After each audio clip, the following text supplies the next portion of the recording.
I'm not going to do a long introduction of Bill T. I'm assuming most of you are here because you know who he is and you can certainly read in your program. But I just have to say, I am especially honored, not just to have one of the most celebrated choreographers and dancers of our time, but a person who, in my opinion, is one of the most celebrated artists, thinkers, and transformers of our cultural landscape. Yes. Please welcome to New Jersey Performing Arts Center, Bill T. Jones.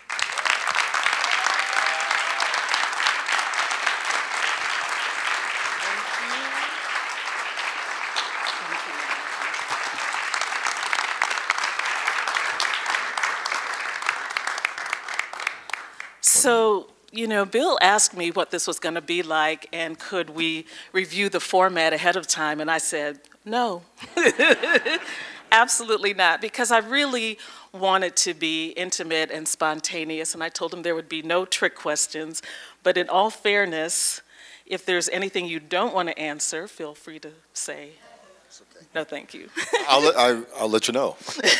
I'm so sure. I also want to thank the audience for being here because, as many of you know, we actually had to reschedule this event because it was originally supposed to happen in December of 2010. The reason it did not, for those of you who may not know, is because Bill T. received a Kennedy Center honor in December. Congratulations. So I want to thank you, for those of you who had to reschedule, and thank Bill also for rescheduling. The first topic I want to talk about, Bill, is discourse and messaging.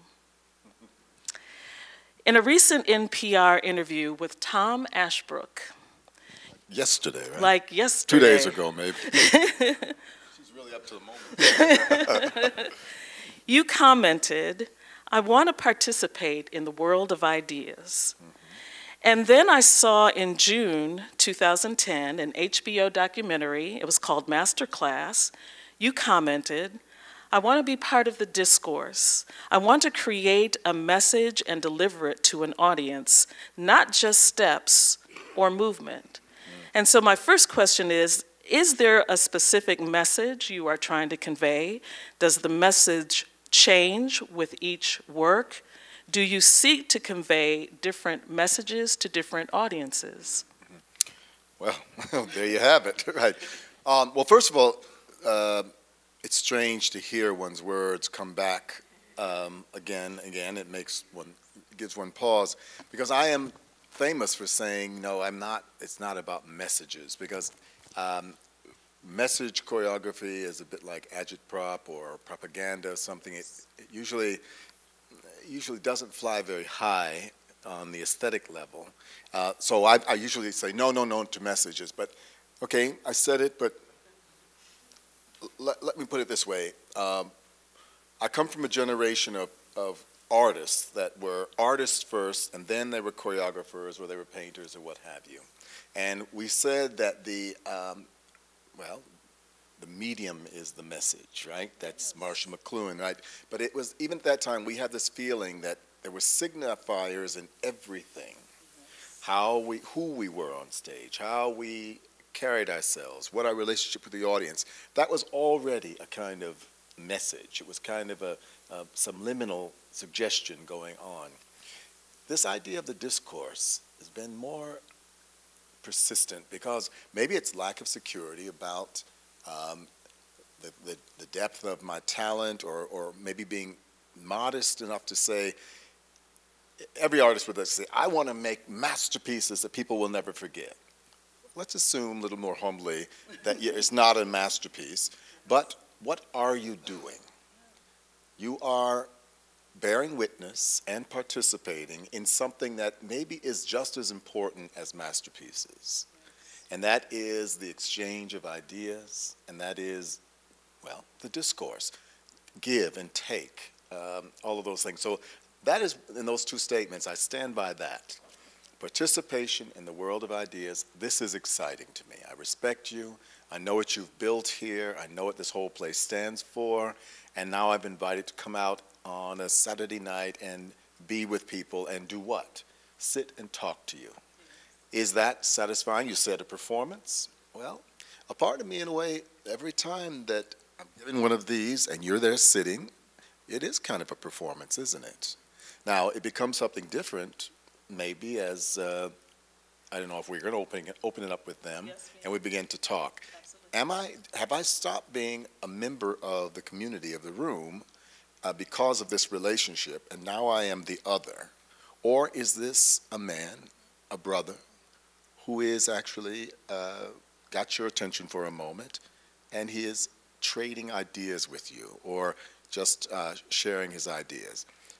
That is always this area, and people never understood it, even when I was a young dancer, why it was always so in your face.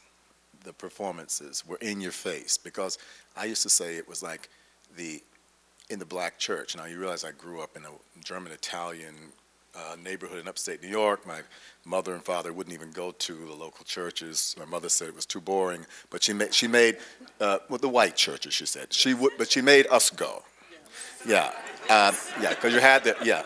But I mean, like, I will say that from what I understand about the black church experience, I testify, you shout back. Yes. That's a give and take. So I thought in my own kind of poorly understood notion of theater that that's what theater was, even in the avant-garde modern dance world. Tell a story, say something very specific to the person in the front row there, and then somebody would say amen, or somebody would say, that's what I thought. But that didn't really happen in the art world that I came into. Well, but that actually then leads me to a question I didn't have. Mm-hmm. What? That's why I said let's not have a format. What do you get back from the audience? What do you expect to get something back from the audience, or do you come with no expectation? Yeah, I don't know. Yeah. Well, it's a big question, because I must admit that, as I have also said many times, I think I started to perform because I wanted to be loved. It sounds so, I know, but that's for my, so real. Well, it is, and I think, and it's embarrassing. As my niece once said to me, my mother was, bless her, but my mother was a hellraiser, as you've heard me say, right? And I have met her. Right, but she would, until she couldn't run anymore, she would run you down and whip you, you know, and so on like that. But I remember one of my nieces and nephews, those city nieces and nephews, they were so spoiled. We thought, my sister Janie had children that were a year older than I, and my nieces and nephews could be older. And I remember one day, one of them was they were out visiting us, and Mama had torn them up for something or other, and said, I see why you all are actresses and actors, because, you know, you just want to be loved, you know, like, you know, like, because, in other words, that lady who just whipped her was not obviously able to love you, so that's why you all are actors, because, you know, you're deprived of so I've lost myself now, but no, yeah, so, well, this idea, I said I regret that, yes, it's true, I do think that there was a desire to have some sort of social exchange. And you know what? I love, for years, the avant-garde was a place that we could find shelter in. It was, I came into this world and I started dancing in 1970, 71. And I think I made my first piece maybe in 72, 73. And Arnie and I were already moved to New York in 78. We'd been members of the American Dance Asylum in 74, 75, 76, 70, up in upstate New York. But this world was teaching me what the cinema department at the State University of New York at Binghamton taught us. That, I guess in some ways, Marcel Duchamp, art is primarily an intellectual activity. Primarily an intellectual activity. It comes in through the eyes. It's processed by the mind. Now, that was a European man of a certain class and certain time, but I always thought that it was came in through the eye, processed by the mind, and the Holy Grail was the heart. Now, but that that didn't follow. It's primarily an intellectual activity. So what do you do with this child, this man who has the emotional infrastructure of a Southern Baptist? You know, I call out, you call back. Art is a place where you go and get healed, go and get support, whatever. But no. Art is about you proposing something intellectually. We sit and look at it. And we have a communion that is very private. Professionals like yourself, like critics, write down their assessment of it. The rest of us have a cup of tea and talk about it, right? Yes. If it even made an impression. That's right. If you come in there, hey, everybody, look at me. I want you. You know, whoa. Wait a minute. Are you trying to seduce us? You know, like that. So that young person did that. He wanted to be loved like that. He wanted to, you know, I want to get something. I didn't know what I wanted. I just knew it hurt when people wrote badly about it. I knew it hurt when people didn't know how to receive it. But over time, I learned a lesson, which was you have to realize that what you are doing is just a step away from when you go to the museum and you're standing in front of a sculpture or a painting, that artist is not there, you know? So what you're doing on stage should be also removed. I wrestled with that, still wrestling with that, still wrestling. Yeah. Wow.